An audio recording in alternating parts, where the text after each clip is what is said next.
featuring quite a few familiar names to many folks in this room, including Philip Christopher, the president of PSEKA, the International Coordinating Committee of Justice for Cyprus. Savas Tsivicos could not make it, so filling in his stead is the executive director of AHEPA, representing AHEPA is Basil Mossaides, Mike Manatos, the president of Manatos Manatos, and Nick Larigakis, our very own chief executive officer and president here at the American Hellenic Institute. So, Lena, take it away. Thank you all for being here. Mr. Philip Christopher, President of PSEKA, welcome. I have Mike Manatos, President of Manatos Manatos. Thank you, Mike, for being here. Basil Mossaides, Executive Director of AHEPA, and of course, Nick Larigakis, President and CEO of AHI and the organizer of this event. And thank you very much, Nick, for organizing this event and for giving me the opportunity to moderate this panel. And the topic of our discussion, gentlemen, is the role of all of you, is the role of the Greek Cypriot American organizations over the past 50 years, successes, failures, and where do we go from here. And gentlemen, looking back at those years, what do you consider the greatest achievements of Greek Cypriot American organizations in advocating for Cyprus? What were the key moments of influence, Mr. Christopher? Well, first of all, I think our achievement is the fact that we have kept this problem, although Tom doesn't want to call it a problem, but in the forefront of every administration. That is a great achievement because in many other situations it would have been forgotten, but we did not allow any administration, whether Democratic or Republican, to forget about Cyprus. We have played a role in the United States Congress and the United States Senate and kept every administration alert on the issue. Also, I would say the greatest achievement that many people may not recognize is that the tragedy of Cyprus has brought the Greek American community into collective action politically. We were never active politically as Greek Americans. It is the tragedy of Cyprus that brought us together and gave us a cause and rally to get involved.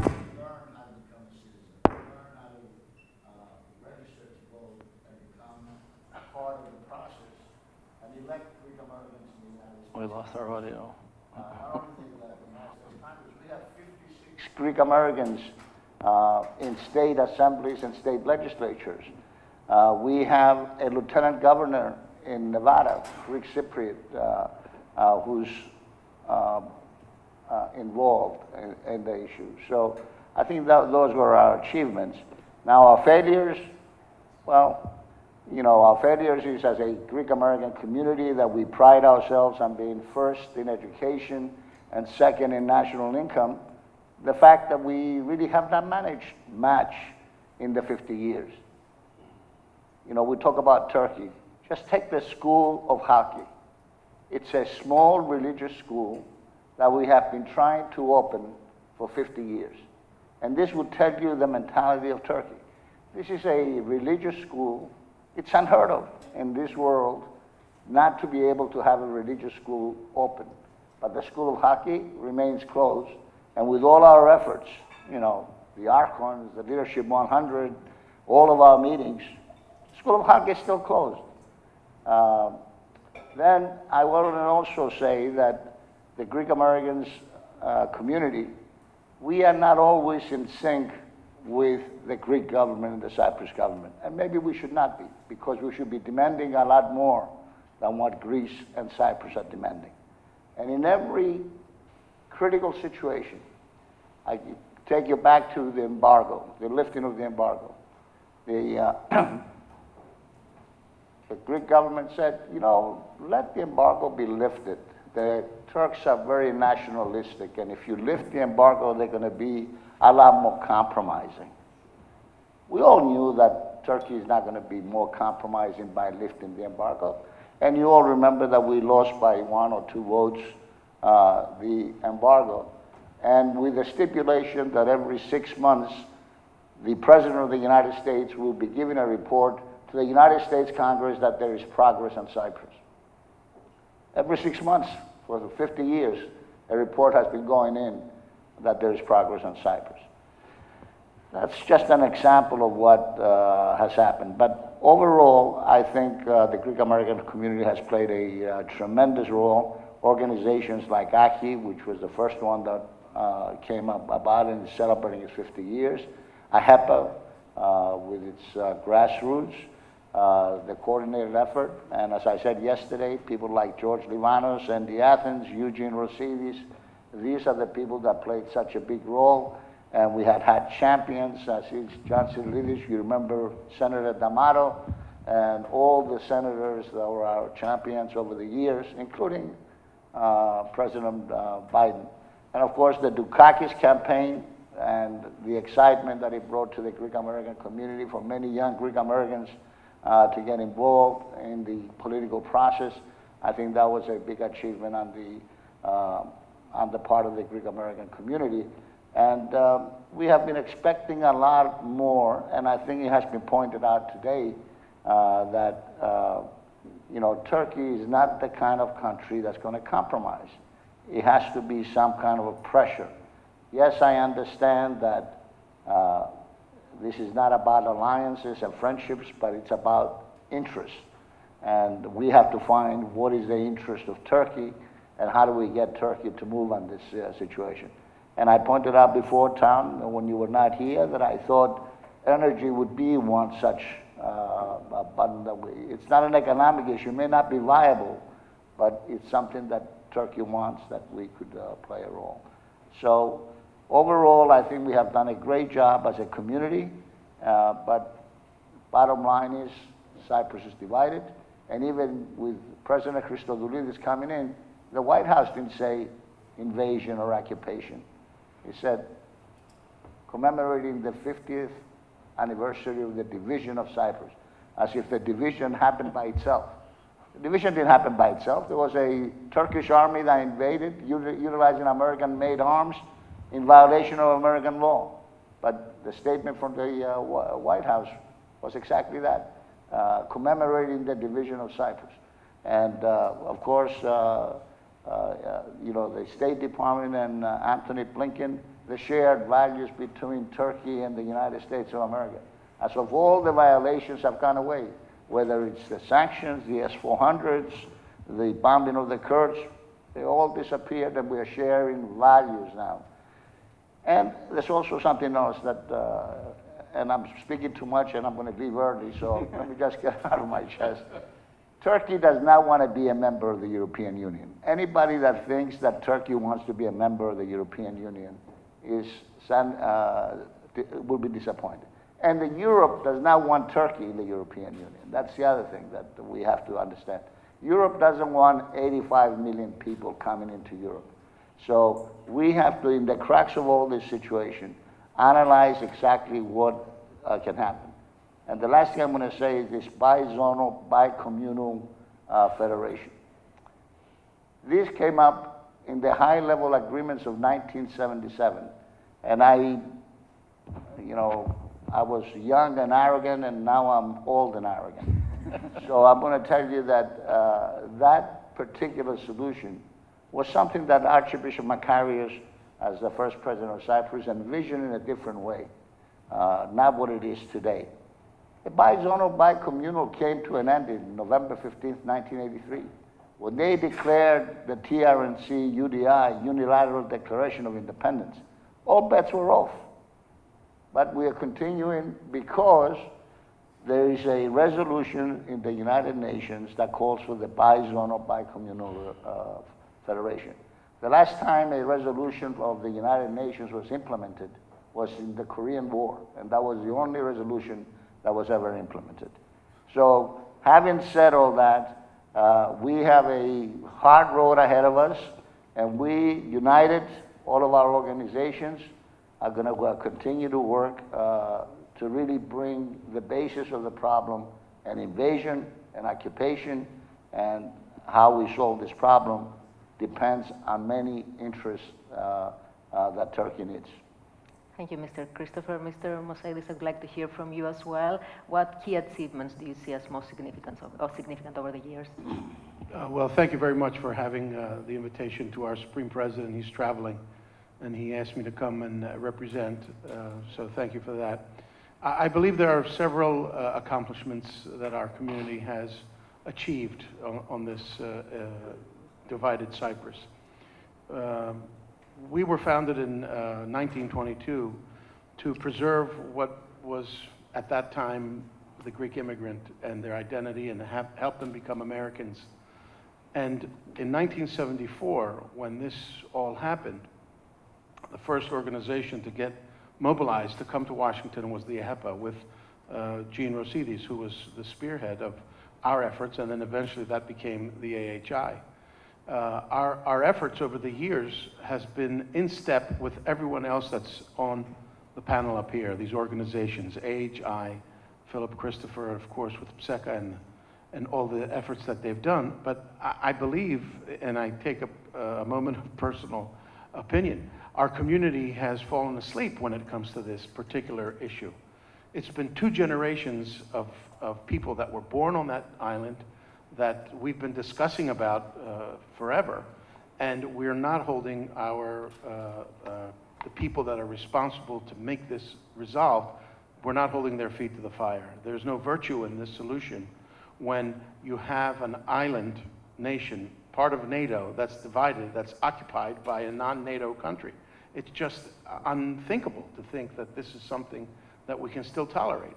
So, do we have the power as a community to get this done? Definitely.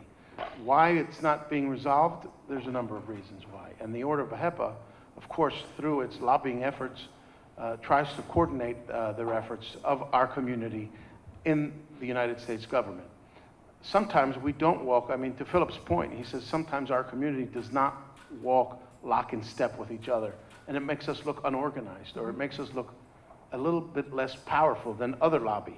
For example, we always refer to the Jewish American lobby being so powerful and being so this, being so that. Yeah, how much money do they gather to do that work? We don't do that in our community. So I would say to you that the challenge for our community is to orchestrate a way to raise the capital, because this is not going to be solved because it's illegal or unjust. It's going to be solved because we have the strength and the resolve to have it resolved, to get it done. So there are a lot of accomplishments, and of course Philip talked about all of those things, meetings at the White House, meetings at the State Department, meeting with ambassadors in their office, getting the Annan plan. I mean, they blamed Americans that the Annan plan wasn't passed after they had a referendum vote. I mean, this is not the posture that our government, in my opinion, needs to take. They need to be an arbiter, but they always defer to Turkey because, and they allow them to get away with everything. Again, to Philip's point, they're not honest negotiators. They draw a line in the sand, and then when you meet that, they change the line. They change what they're asking for. So how do you negotiate with somebody like that? It's impossible. So again, in closing, I want to thank you for having the AHEPA here. I don't want to take up a lot of the time because I know the other panelists have things to say. And we hope that this will not go another 50 years. We hope that this will get resolved quickly. And we're here to do that. Thank you very much. Mr. Manatos, as someone deeply involved in the Cyprus issue over the years, what do you think are the standout achievements? What do I think of what? The more significant achievements that have happened all these years. Very good, actually. First of all, thank you for having me. Nick, congratulations. This is an excellent conference to the leadership of AHI. I think one of the accomplishments to Philip's first point is, look, here we are 50 years later, and this is still a relevant issue, not just to our community, but to policymakers. You add to that, if I told you, and this is coming from the perspective of we're a professional lobbying firm, so we work with other lobbying efforts in Washington, have for decades and 3 generations. If I told you that there was a lobbying effort that consisted of not 1/2% of the U.S. population, which the Greek community is, but if you look at how many Cypriot Americans there are according to the statistics, it's like 10,000. I mean, the fact that that community that small in a country of 333 million is able to keep an issue like the Cyprus issue relevant 50 years later is a massive accomplishment. Add to it that there are still policymakers to this day at the highest levels that are dealing with it. And so if you look at our accomplishments back in 74, imposing the arms embargo on Turkey, which was a phenomenal effort, and to Philip's point, really organized our community in a way we'd never seen before. All the way through to several weeks ago when the President of the United States invited the President of Cyprus to a meeting in the Oval Office, first time in 28 years that it happened. Now, some may argue that, oh, it was a short meeting and what was actually discussed, what will result in, but the fact of the matter is that Washington is a place where there is a lot said in symbolic events, meetings, communications, and the fact that the President of Cyprus was invited to the Oval Office for a meeting speaks in loud volume to Turkey about the importance of Cyprus to the United States, about the bilateral relationship between those two countries. In between those two, I would point to the accession of Cyprus to the European Union. I think a lot of people assumed that at some point Turkey would take the rest of the island. And now that Cyprus is an EU member, I think that many believe that that significantly reduces that. And community members were involved at the highest level in encouraging our government to make this a priority and make it happen and get Cyprus early accession to the EU. So I think there's a lot to point to. Failures, the most obvious. We'll talk about failures later. Failures later. So I would just conclude that people say we punch way above our weight, but it's much, much more than that. If you look at the way that we're able to influence policymakers who have hundreds of different countries begging for their attention, yet Cyprus gets that attention. And the most important part of all this, and I hope we get to this in the conversation, is that's not because the issue is just, that's not because we screamed the loudest, it's because we work the system. We raise the money, we have the fundraisers. Philip has millions of dollars taken out of his pocket to host fundraisers, to contribute to fundraisers for the key policymakers, to not buy their vote, but to get their attention, to have them listen, be educated on our issues, become advocates. And that's really, I think, the secret to the success that isn't talked about enough. Thank you, Mr. Manatos. Nick, what about you? What key moments of influence do you see as most important? Well, I think everything has been said so far, so I'm not sure what's left to say. You have to say something. Obviously, I will say something. Look, first of all, a success was in 1975 when technically the arms embargo was passed. Gene Rossides and others, Mike's father, of course, helped lead that effort. But it passed because we invoked violation of U.S. law. It passed because we were able to galvanize the entire grassroots community across the country, okay, with multiple messages, with multiple voices, but focusing on one message. And yet, it passed in spite of major opposition to that legislation. So it proved that if we are united and move in a direction in a very laser-focused way, we can move the issue forward. So that was a major victory as a community, which it also, has been alluded here, gave rise, in essence, to the Greek-American lobby. I don't define ourselves as being a Greek lobby. We are not paid by the Greek government, okay? We are a Greek-American lobby, and that's the best as we can be defined. So that was certainly a major victory that can never be underestimated in terms of the community. It also matured the community to understand that, hey, we as Americans have a right to question our government, to question our leaders regarding issues that affect us as a community, but also affect us, obviously, as American interests as it relates to the issues of the Eastern Mediterranean. So all of these things were certainly positive. And the idea that we've been able to sustain the effort over the years to policymakers and to at least keep it in the forefront in a discussion of the agenda and the discussion of the various issues has been a very beneficial for our community. But I'm a half glass full person. I'm not a half a glass full person, okay? But we've not been able, okay, to get to the finish line. And while the relationship between Greece, the United States, and Greece and Cyprus, just, you know, light speed really just in the last few months, has gone to an all-time level, there are still outstanding issues, okay, that affect the Eastern Mediterranean, okay, which in my opinion ultimately affect the U.S. interest. Phil talked about the ecumenical patriarchy and religious freedom. Well, hey, you know, with Mike Larigakis, we passed an amendment, okay, to an emergency supplemental bill that still technically had no sunset clause, and it's enforced today. We don't invoke that. Even as archons, we don't invoke that. And I just reminded the archons about this legislation that was passed in 1995, okay? We still have tensions in the Aegean Sea in the sense of Turkey still views the Aegean as half its own. They have designs over half the Aegean. Thrace is an issue that's going to come down the pike at some point. It's a cancer growing within Greece. So all this rapprochement is good, but again, somebody said it the other day, I think it's only a matter of time, okay, before we get to the business as usual as we know how Turkey to be. And of course, Cyprus is the acid test, okay? It gave birth to this organization. Obviously, we've multifaceted into different areas because of different issues that appeared over the years, but it is still an occupation. It was still an aggression of a violation of international law. And a small country, and this is where I would disagree with some of the earlier panelists, okay? Screw the interests, frankly, of Turkey, okay, and Mr. Erdogan. Who gives a damn at the end of the day what his interests are, okay? That's like saying, okay, a thief comes into my house, okay, he steals from me, he takes over half my living room, and therefore I'm going to negotiate with him to see what his interests are to leave my house? Well, it may sound ridiculous, but on a microcosm, that's exactly what it is at the end of the day. Okay, Turkey came into the den of Cyprus, and they haven't left, okay, for 50 years, and we're worried about what their interests are? Hell no. That's not where I come from, okay? Small countries don't have armies, okay, to mobilize and to move forward, okay? In Cyprus, with 1 million people, no air force, one ship, and a few, 100 tanks is not going to push out 42,000 heavily armored troops.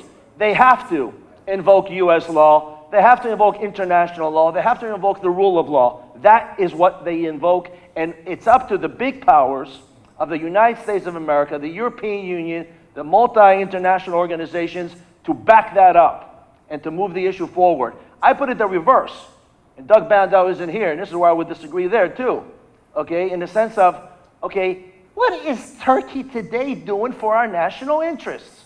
We heard about all the great things that Greece and Cyprus is doing for our international interests. What is Turkey doing for our international interests? And by the way, it wasn't Erdogan, okay, who invaded Cyprus in '74, okay? He's just a continuation in the chain, okay? And it's not going to get any better until we put some serious lines in the sand. And if you pass that line, okay, there are consequences, and you fulfill those consequences. And I would have asked the question of my good friend Yanis Varailas, how does the EU, okay, compromise its own principles, its own acquis communautaire, okay, when its own territory is being occupied? Okay, we said about we need to put it on the president's agenda if possible. What does the EU, has the EU put Cyprus on its agenda first and forefront? Okay, has it put, sanctions on Turkey regarding this? Customs union. Maybe they haven't been able to upgrade their customs union, but they do have a customs union. So in essence, they're having their cake and eat it too. So at the end of the day, okay, talk is cheap, okay? And you got to move forward with actions, because we also heard various examples here today where sanctions, or rather pressure on Turkey, does create results. Pastor Brunson was one. We heard a few others. The last point I'll make, and this is where I do feel there is a failure of our community. Now, we've heard over the years Cyprus fatigue. Okay, fair enough, okay? That doesn't mean, though, you give up. And here's where we absolutely are different from the Jewish American community. You have two organizations in this town called the AJC, okay, and the AIPAC, who are pro-Israeli lobbies. They make no bones about that. They have hundreds of full-time staff, hundreds. Combined, they probably have about 600 full-time staff, and they probably have a combined annual budget of about $200 million a year. AIPAC just spent $100 million, okay, on political contributions in the last election. They've changed the narrative, okay? That's a lot of power, okay? As Jim Wright said in his book about getting to know your member of Congress, he said, guess what? I'm paraphrasing a little bit. If you're not out there advocating for your position, there are others who are up there, okay, who are advocating against your position. And we have not done that at the grassroots level. Ever since '74, I don't think the grassroots community has been actively involved or caring enough about our issues across all levels and to be actively engaged with our policymakers, especially the ones we have direct access to, and that's on Capitol Hill, where we raise money for them all the time, okay? And they shower us with platitudes, okay, but we never push the envelope. And the last thing I said is Joe Biden is a perfect example of that, okay? And I voted for Joe Biden, okay, and I've had numerous interactions with Joe Biden over the years. But organizations like AHI, the beauty is we have institutional memory and institutional files. When Joe Biden went in, when he became president 4 years ago, I went to my files and I found a letter from Joe Biden to this organization, to then Dean Lomas, chairman of the, which we had at the time, what we called the AHEPA, which was our lobbying arm. And he said, and again I'm paraphrasing a little bit, but he said in a letter to him in 1989 that, hey, the next administration, that was the George Bush administration, needs to take Cyprus up, okay, at the White House level. Okay, it's important that he does that. Well, he's been there now for 4 years. He's not taking it up at the White House level. But the next point he said was, until every Turkish troop is removed from Cyprus, they should not be part of the institution of the international community. That was Joe Biden. I've written to Joe Biden letters, and I've challenged others who come in contact with the administration to bring that issue up and to constantly bombard them with that. Has the policy changed? Has any narrative changed on Cyprus, since he wrote that? I don't think so. But it takes a groundswell support. And just look around this room.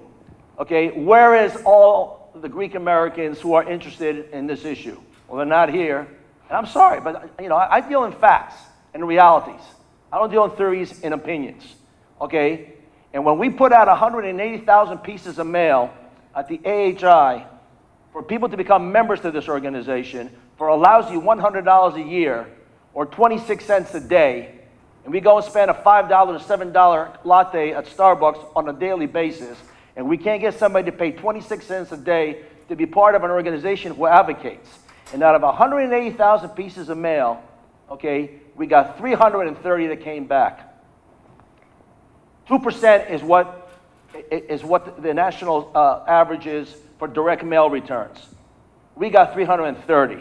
You do the math. It's just like 0.1. I'm here to tell you, unfortunately, and I've been doing this too long, there's just not enough people across the Greek American community who are interested on these issues enough where they feel it's important enough to them to actively go out and to advocate. So, Nick, you raised so many aspects of the Cyprus issue and so many different issues that I feel that there are no more questions left for me to ask. You started talking about failures, and let's continue talking about failures, Mr. Christopher. What were the most significant challenges faced by your organization over the years, and how have those challenges influenced your approach over time? Well, first of all, everybody has to understand that PSEKA is nothing more than a committee. So we are called ourselves the International Coordinating Committee Justice for Cyprus. I am the third president of this organization. There were two presidents before me. I don't think you know them. But bottom line is our role is really to help organizations like AHI, AHEPA, the coordinated effort with Andy and Mike Manatos, now with HALC. Our role is to really play a supportive role and to keep united the message. And I have to say that one of our achievements is that our message has been the same. Illegal invasion, continued occupation, the Turkish troops on Cyprus, the rule of law, and the violation of American law. So that has been our message to United States congressmen, United States senators. We do 35 to 40 fundraisers a year. We raise millions of dollars for members of Congress and members of the Senate. Some of you sent checks, and I appreciate that. And AHI, AHEPA, and Andy and Mike Manatos, we all cooperate in these fundraisers, and I think it's important that we continue that message. And as I said, as American citizens, there's nothing wrong with us demanding more than what the Cyprus government or the Greek government demand. And there is times that we don't exactly agree with the Cyprus government and the Greek government in the handling of the Cyprus problem or other problems. And one of the things that I disagree is the Erdogan visit to Greece came at a time when Erdogan was on the ropes. But you know what you can see how people perceive. There's 535 members in the United States Congress, 435 members of the House, and 100 senators. You know how many calls I got after Erdogan and Mitsotakis kissed and made up in Athens? They thought the problem was solved. Philip, Cyprus is just going to be liberated. You're going to go back to Gerinia. This is a simple situation that people don't understand the ramifications of what is happening.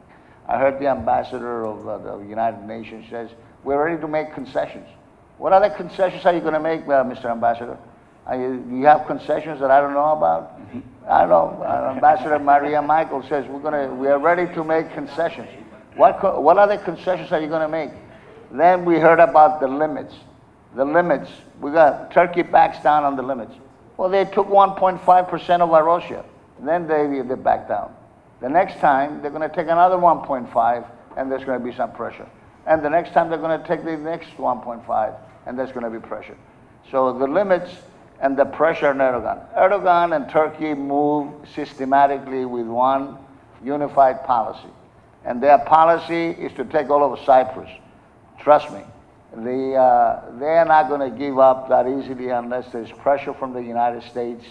As a member of NATO and an ally, the pressure has to be on Turkey to remove its troops. And the biggest problem that we are facing now, and I think Tom Miller mentioned it before, is the problem of immigration. In 1974, Turkey was 35 million. The Turkish Cypriots were 120,000. Greece was 10 million. The Greek Cypriots were 750,000. Here we are today. Greek Cypriots are maybe 850,000. Greece is still 11 million. Turkey is 85 million. And the occupied area, some say 500,000. I think it's closer to 600,000 and 700,000 of all the imported. It's not a coincidence that in the occupied area, illegal migrants are coming in. And they're all fundamentalist Muslim that are coming in. It's not a coincidence on what they're doing. You know what the former foreign minister of Turkey wrote in his book? Even if there were no Turkish Cypriots in the island, we would have invented them so we can invade the island. They wanted that particular portion of Cyprus. So it's going to take a lot of work, and it's going to take a commitment from the American administration, whether it's Republican or Democratic administration, to put the pressure on Turkey. Turkey has not been behaving as an ally. And thank God Erdogan, in a certain way, has been an ally of our efforts here, because he always does the wrong thing. Whether it's purchasing the S-400 missiles, calling Netanyahu to the Court of European Union to be a criminal of humanity, crimes against humanity, and of course his meetings with the president of Iran, his meeting with Putin, his membership into BRICS. So he's doing things that are irritating the American government. I mean, what good is the base of Incirlik if on 1992, Tom, our troops could not cross because he didn't allow us to cross? Or what good is it when we were fighting ISIS and our planes could not take off from the Incirlik base because Erdogan did not allow it? So these are the things that we're going to have to bring to the attention. And I think the congressmen and senators are listening, and we have done a lot better in terms of putting pressure, but it would take an American president who's really going to put the pressure on Turkey and hold them accountable. I'm not saying that we should send Turkey to the arms of Putin or to the arms of the Ayatollah of Iran. Turkey is an important and significant country with a very serious geopolitical position, But holding your friends accountable or your neighbors accountable for their actions, they become better neighbors and they become better allies. And that is what has been missing. So the message that we have to be giving is that we respect the position of Turkey, but if you don't hold them accountable, they're not going to be of much use to the United States of America. Thank you, Mr. Christopher. Mr. Mossaides, what comes to mind when talking about failures? So I think that your question about what the failure is, I think it's the elephant in the room. Cyprus is divided. That's the failure. And we're all up here trying to sort of express our frustration with how are we going to get it resolved, because justice isn't necessarily fair. And Mike Manatos will tell you, the money that needs to be spent to get this job done is certainly not the money he's getting paid to do it. Right, Mike? I mean, we're talking about millions and millions of dollars in lobbying efforts. There's a reason why we have 110 or 15 members of the Hellenic Caucus and not 435. There's a reason why on the northeast part of the United States, we've got a lot more active members on our issues than in Oklahoma or, you know, out west. We do a bad job of representing the entire Greek American community. And we do it because we're all concentrated in New York and in New Jersey and Philadelphia and Washington. What happens to the rest of these people? The people in California have no idea what we're doing. So it's a communication failure on our part when it comes to what I referred to earlier. We're not all marching in unison. And that can be resolved with money. Everything that I'm talking about is money related. So we fail when it comes to raising the capital that's needed, and we fail when we convince ourselves that arguing for justice and the rule of law is the way we're going to win. I mean, in theory, yes, in other countries it does, but you can't have a partner in Turkey and feel that you're going to get an equitable resolution. It doesn't work that way. It's just, they're an unreasonable negotiator. They're not fair. So how do we as a community extort justice out of this policy? I don't know. I don't have that answer. I'm not in the State Department. But if we're looking to the State Department for solutions, that may or may not be the best way to do it. I think the pressure we exert on our elected officials, the information that we provide to those people, the more people that know about it, the only European country, divided country in Europe, still a remnant of the Cold War, in theory, is Cyprus. And I think that goes a long way. But if you don't back that up with money, it's just a philosophical discussion, not a resolution. Thank you. Mike, building on what Mr. Mossaides just said, what additional challenges do you see? I'm glad you used the word challenge, because I think our biggest failure is also our greatest, most fundamental challenge going forward. And it has nothing to do with policy. It has everything to do with getting the next generation involved in advocating for Cyprus and other issues to our community. If you look at, now Philip's unique, because if you look at my father's generation, the Andy Athens, Angelo Tsakopoulos, that group, and Philip's kind of closer in age to me than he is my father. And then you look at my generation with Nick and Basil up here, you went from, I'll bet, in my father's generation, 300 people who were professionals who took an inordinate amount of their time and resources to advocate for our issues. One generation later, it's like 10 of us. I mean, literally, from 300 to 10. Then look to our kids. Now, my family, as an example, and you've heard me say this before in these settings, has immersed itself for 3 generations in promoting for Greece and Cyprus and the Ecumenical Patriarch. Yet my kids are 4th generation, 1/4 Greek. So what does Hellenism and Orthodoxy mean to them? What does the Cyprus issue mean to them? That right there is the challenge. And until our community figures out a better way to make it relevant to the next generation, these seats 10, 20 years from now are going to be empty. And that's really a scary analysis, because without the community advocates like ourselves, it ends. Now, putting my lobbying hat aside, I'm blessed to serve on the board or in leadership position of pretty much all the major national Greek American organizations. Leadership 100, the Hellenic Initiative, the Archons of the Ecumenical Patriarchate, the Archdiocesan Council, National Hellenic Society. And all of those groups their number one focus is how can we get the next generation involved? What's the succession plan? How do we get more young people involved? How do we spend more money on programs to send them to Greece, to send them to Cyprus? AHI does it, AHEPA does it, NHS does it. And that's a great start. But if you look at the number of kids, now National Hellenic Society has almost 1,000 kids that have gone on this Heritage Greece program, but what have they come back and done? How many of them are in this room, other than Zach Kotranakis, who are being a part of this effort? And that, to me, is something where we need to be sounding the alarm. I mean, there's all kinds of ways we can talk about how we get the United States more involved and how can we better explain to the Trump administration why Cyprus is relevant. That's important. But on a separate track, we need to really be doing a lot more to get the next generation involved in filling these seats in years to come. I'm sorry, Mike, Mr. Christopher. Nick. I have to say goodbye. Thank you. We will miss you. Nick, thank you so Thank you, much. Phil. I have to make it plain, and I cannot miss this plane, otherwise my wife will divorce me. Thank you. Thanks, Phil. Thank you. Nick, I would like to continue talking about the issue that Mike just raised, because to me it's one of the most important, and also it seems like a very difficult task, if you ask my opinion. So is it challenging to keep younger generations involved, young people involved? Well, again, absolutely, and this is something I've identified throughout my now almost 38 years of AHI and crisscrossing this country, back and forth numerous times. And I realized that we have a problem in terms of educating the next generation of Greek American on these particular issues, because as Mike very succinctly said, okay, the leaders of our community in the early days, they're just not here anymore.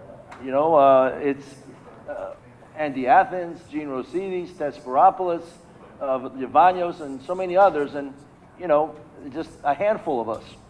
So this is why I identified the need in terms of how can we at AHI at least address it in a very small way. But you got to start somewhere, and as the old Greek saying, and then to fasuli yimidja to sakuli. So and that does happen. So we've had now a program, a very successful program. I believe that's what our 16th or 17th year. I've lost a little bit count, where we've taken college-age students from across the country who applied to the program to Greece and Cyprus, Washington, Cyprus, Greece. We do it in that chronological order. And it is just exclusively an immersion just on the issues. There's no cultural element to the program. There's no classroom element to the program. It's just exclusively the issues that we at the Institute advocate of the Eastern Mediterranean that deal with Cyprus and the elements dealing with Greece as it relates to the foreign policy dimension. And we've had a number of students who participated in this conference during the course of the last day and a half by being here.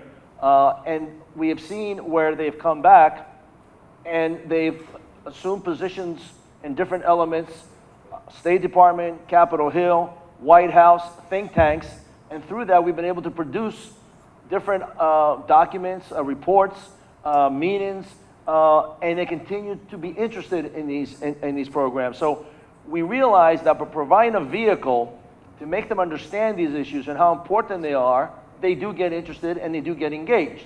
Now, we're only able to do 10 students a year, which because I raised the money to pay for this. It costs about $80,000 for almost 16 days to take 10 students, 2 chaperones. They pay for their own fare because I want them to have a small investment in the program. But it's been an incredibly important element of our efforts to educate the next generation of Greek Americans. More is needed, obviously. National Hellenic Society is doing yeoman's work, AHEPA, but I've also told the Greek and Cyprus governments they need to create these programs themselves and to foster these programs and to have them become more systematic from their point of view as well, in terms of bringing students, to Greece and Cyprus and exposing them, to this kind of activity. Mm-hmm. And Mr. Mossaides, what do you think needs to be done in order to keep young people interested in our issues and involved and engaged as well? So I have a 26-year-old son that I forced to go to Greek school when he was a little boy. I forced him to go to church every Sunday. I forced him to understand what the values of the ancient Greek philosophers taught us. And I can barely get him to go to Greece every year when I tell him, let's go to Greece. Now, I think that's a reflection of how young people are today. They're busier, their challenges far more than what did we have when we were children? You go to school, go to church, and that's the end of your social life. I mean, there was nothing. So now, if we don't have a presence on the internet, on social media, if we don't have a way to connect with these people and make them understand that there's more to being a Hellene than saying baklava and dancing the chasaposerviko somewhere. And this is a difficult task because we're not in Greece. We're in the United States. We have a tremendous influence for many other cultures. So it takes a lot of work. I mean, our program that we take our young people to Greece started in 1968.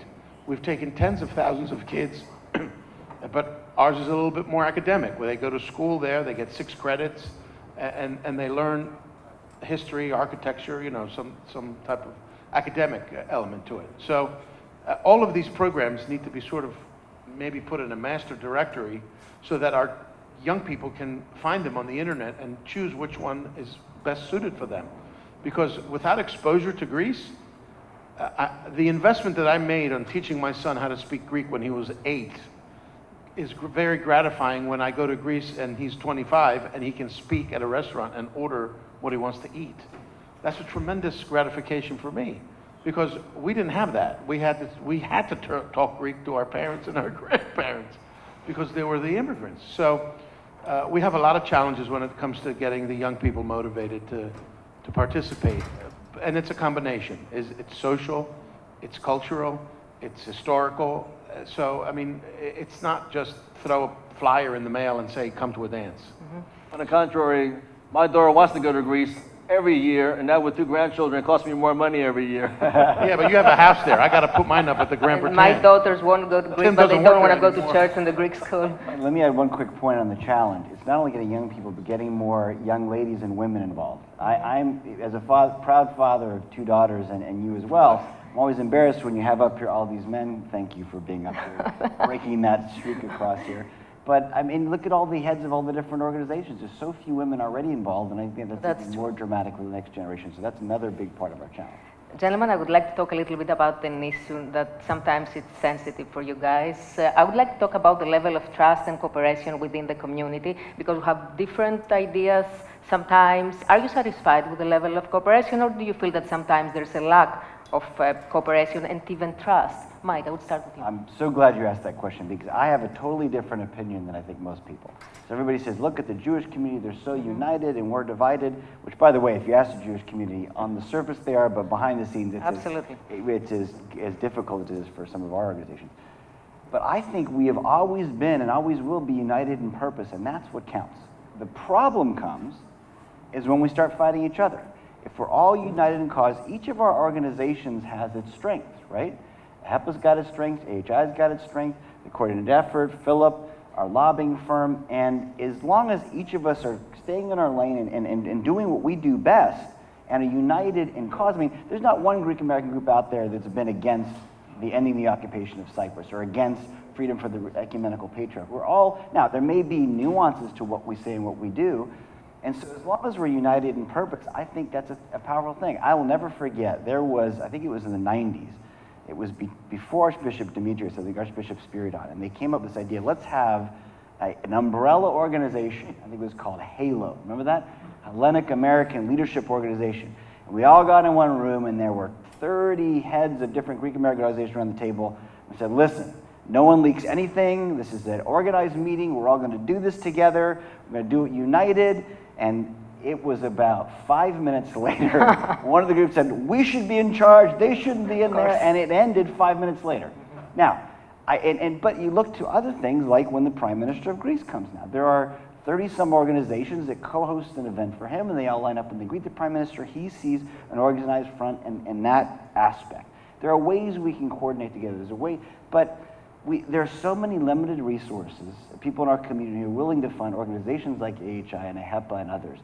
And I think once people start going out and trying to dip into other people's funds and claim they can do things that other groups do better than they can, or that's where I think we start to really run into problems. But I've had the tremendous pleasure of working in Washington for decades with Basil and Nick, and they do an excellent job. And people love to say, oh, they don't get along. Frankly, that's BS. That maybe the previous generation, but not this generation. I really believe that. What do you think, Nick? Do you think that sometimes lack of trust and cooperation have hindered progress or not? No, I mean, I agree with Mike and what he says. Well, first of all, never will there be an umbrella organization that can coordinate the Greek American community in the United States. All you need to do is get on a plane in Boston, and it takes you 6 hours to fly to Seattle, okay? And that's not including Alaska and Hawaii. The country is too big. The community is too diverse. East has different ideology, Greek Americans from the West Coast and the South and so forth. You can never unite the Greek American community under some umbrella organization. That's just never gonna fly, okay? What is important, that we do become united in our mission. I don't think anyone is not saying that we're not united in terms of, solving the Cyprus problem. We all have our way of doing it, and I think that's perfectly fine. But, Mike hit the nail on the head. I think what happens is because all these organizations, and really there's only a handful, okay, that their main purpose is to advocate for these type of issues. I mean, AHEPA does a multifaceted agenda of so many different things. Ours is not, to give scholarships or to, to put up, hospitals or humanitarian relief and so forth. Ours is strictly the advocacy of the issues. And you take HALC, you take what Mike does, and the Cypriot organization, that's about it in terms of the main purpose. But we're all woefully, and I mean woefully, okay, underfunded. So I think sometimes what happens is, okay, there becomes this competition in terms of trying to reach out to the community for funding, and at the end of the day, those sources are very finite, and it's the same people that everyone goes to, time and time again, and therefore that becomes problematic, and sometimes things may be said to try to strengthen your position over someone else's position, and that's where we get, into trouble. And I think all of us at one time or another have said that. It's the wrong way to do things, but it's sort of survival, And this is the last point I'll say. The Greek American community, in my opinion, Phil said about, education, per capita income, and all those are true. But that is not what makes the Greek American community. That's not the strength of the Greek American community. It's not the individuality of the Greek American community that gives us our strength. What gives us our strength, okay, is our collective body of the Greek American community. But that collective body can only be put together through the concept of an organizational structure. If AHI wasn't an organization, we wouldn't be here today. Okay? If AHEPA wasn't here for 100 years, they wouldn't have and do the kind of work that they are known to do throughout the country. If Mike didn't have a presence and a building here that takes money to run and to do the work, and how can someone else? So I'm just telling, ladies and gentlemen, our organizations are being challenged. Okay? And I'm not sure how much in the future these organizations are going to be able to sustain themselves. Okay? And once that happens, there goes the strength, in my opinion, of the Greek American community, at least on issues of advocacy of the Eastern Mediterranean. The church is a different animal altogether. I think the church will always be there. It's embedded, it's strong, it has the most funding across any entity in the Greek American community, and that's fine, okay? But the church's sole purpose is SOS, saving of souls.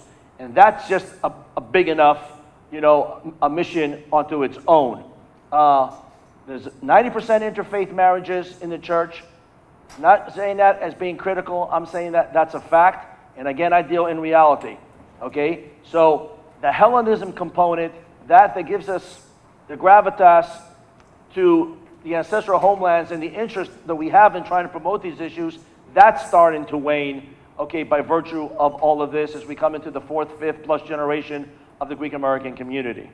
So we just need to maintain organizations as much as possible, because without it, I think we completely will weaken the Greek American community. Mr. Mossaides, do you think that we can do better as a community? So I agree with the panelists. I believe there's room for everybody in the community. I think that I kind of look at these organizations like specialty, specialty doctors, let's say. One guy's good at brain surgery, the other guy's a bone surgeon, the other guy is an oncologist, whatever. This is the same thing in our community. We are specialists in what we do.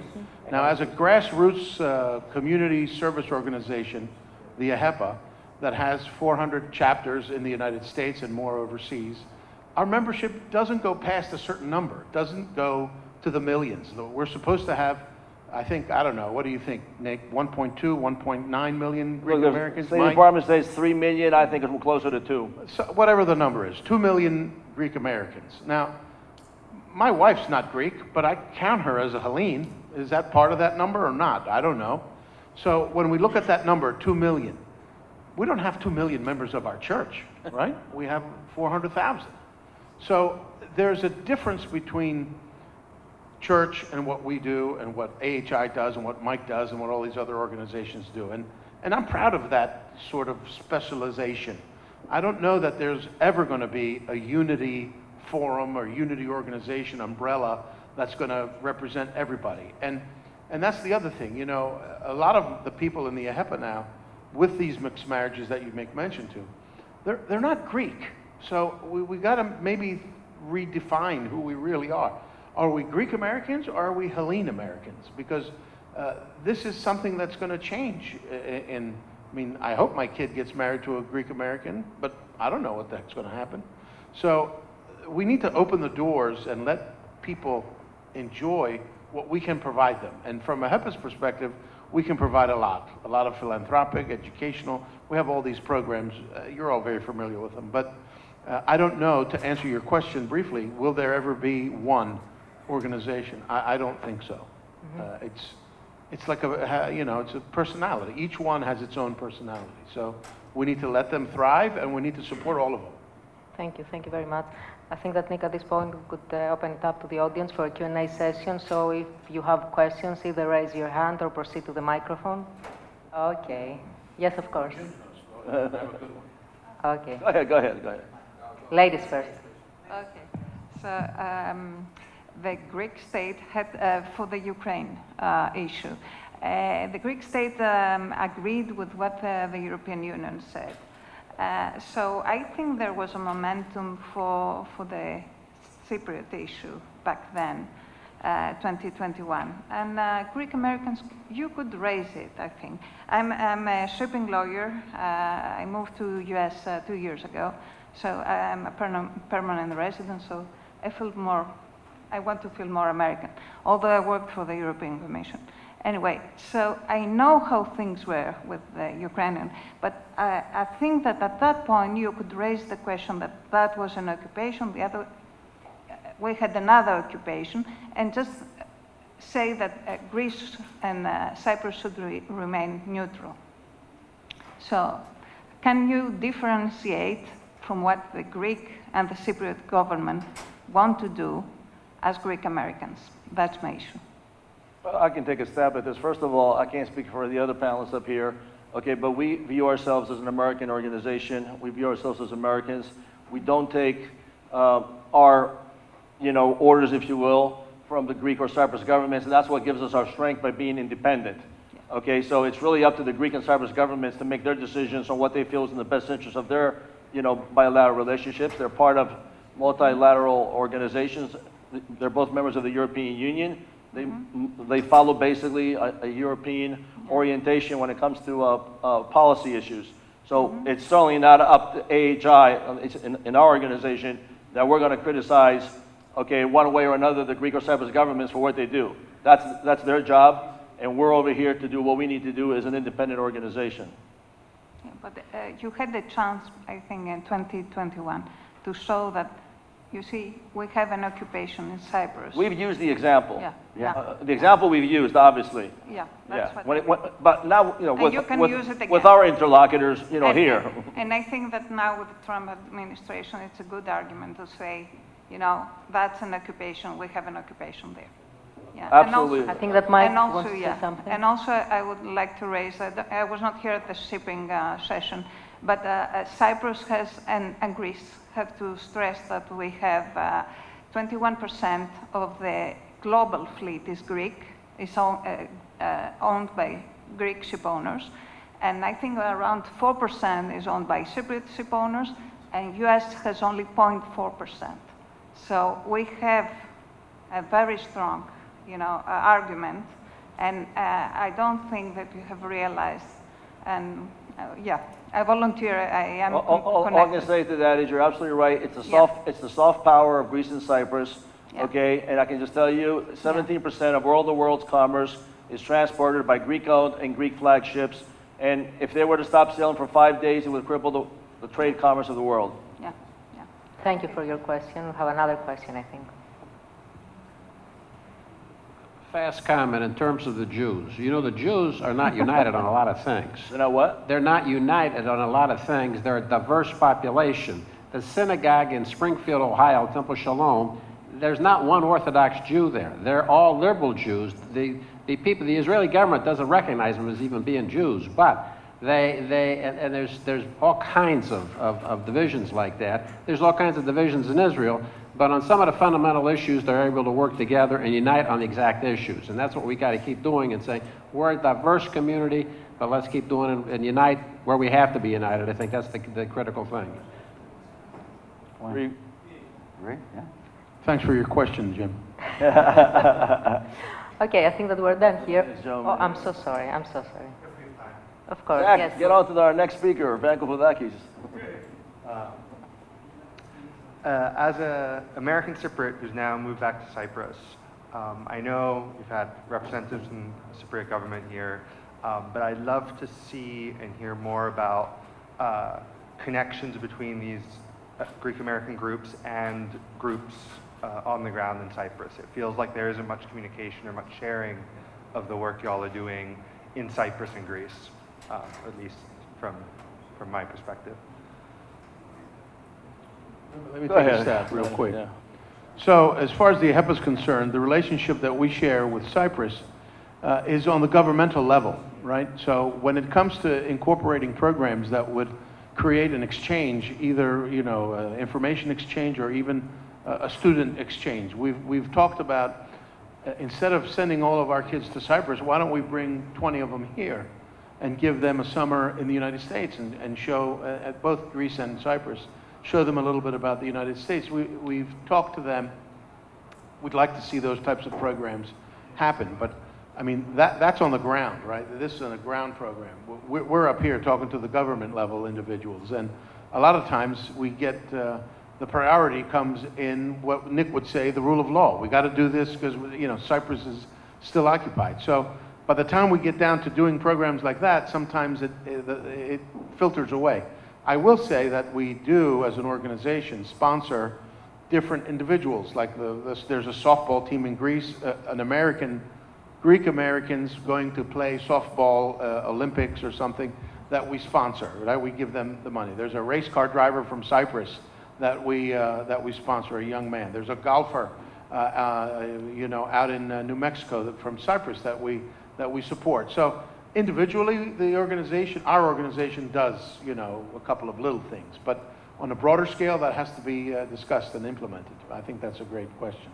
So Basil, Mike, Nick, thank you so very much for this insightful discussion. Ladies and gentlemen, thank you for joining us. And I think you have to stay tuned for the concluding presentation, the evolution of Cyprus in the last 50 years and the elements of lasting settlement.